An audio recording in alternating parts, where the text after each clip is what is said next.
Morning guys, here this morning we're looking at the Aprilia SR125 Motard. First view of it really, it's a 64 plate, 2014 November.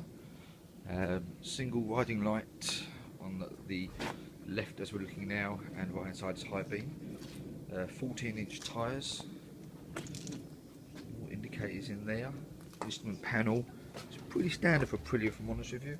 You get petrol and obviously speed. As soon as you've got 3,000 kilometres, just under 2,000 miles on it.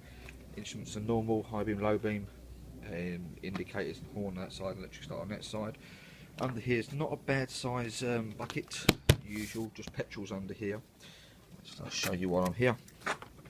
Key goes in nicely there, and there's your little bucket and petrol, and that's about it really. Nothing too exciting there. You have got this little shopping little trolley bit here which you just twist and put a bag in there if you wish. No kickstart on these, just electric start only. Starts very well. Nice and clean to be honest with you. It's a 64 plate. Indicators are very good. I do like big indicators. I know some of you like putting small ones in, but I don't. It's got a brand spanking new back tyre on it. Just put it on there. Exhaust for these, you can get a lot of off the market exhaust, 150 odd quid. Bit more beefier sound, but if I'm honest with you, this does 80 miles an hour as is, a little bit more down the hill.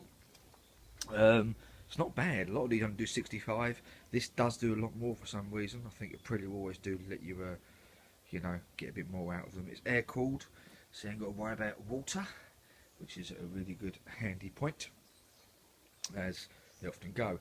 Twin front forks, fine. As I said, it's only got 2,000 miles on this one here. So to be honest with you, it's going to be, isn't it? I just changed the back tyre, which you'll see now. A little bit of chat.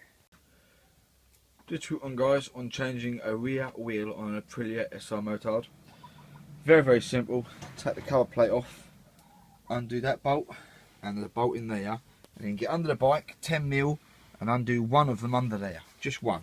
And what you'll get then is when you undo this bit here, you'll get this pivot out slightly, and then you can get to the back wheel. It's not hard really at all, but you must undo just 3 bolts, them 2 under there, and one of the exhaust bolts. The reason one, it's got a shank on this one that allows it to spin round. And then obviously while you're there, you can check your brakes, and just for the own sake, I always do it. That shank in there, just put some grease around it, so when that fits on nicely, it's got some grease on it.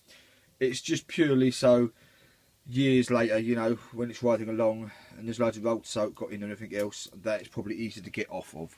But great pads on this. It's practically new this bike anyway.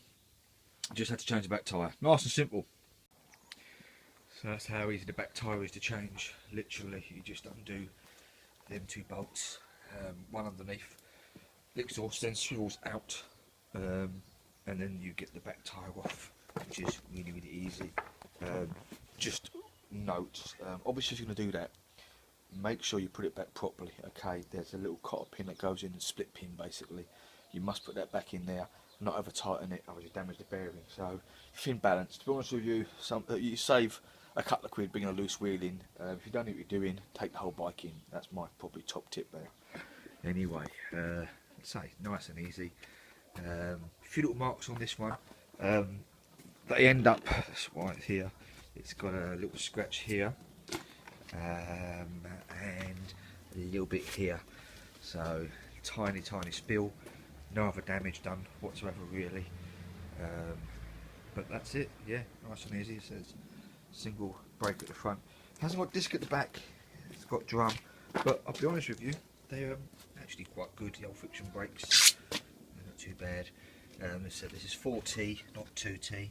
Single cylinder, so keep an eye on your oil. I've got 2000, I've checked that, cleaned the plug, washed the air filter out. Didn't need to, I just do it anyway. Single shock at the back, and that is adjustable. You know, you get more pressure out the back there, I suppose. It's a bit heavier. A very low seating position. Heavier than obviously a 50cc, but you expect that.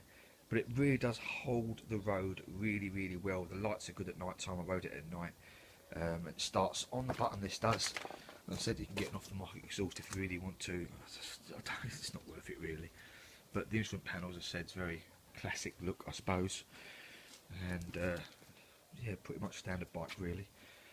there you go. Check out my other videos. I've got lots of other reviews, mainly speed fight 125s, other little speed fights, and other little bits and bobs of work I do. And if you like what you see, press the old like button, and I'll carry on making them. Right, hello guys. Aprilia 125 SR. There you go.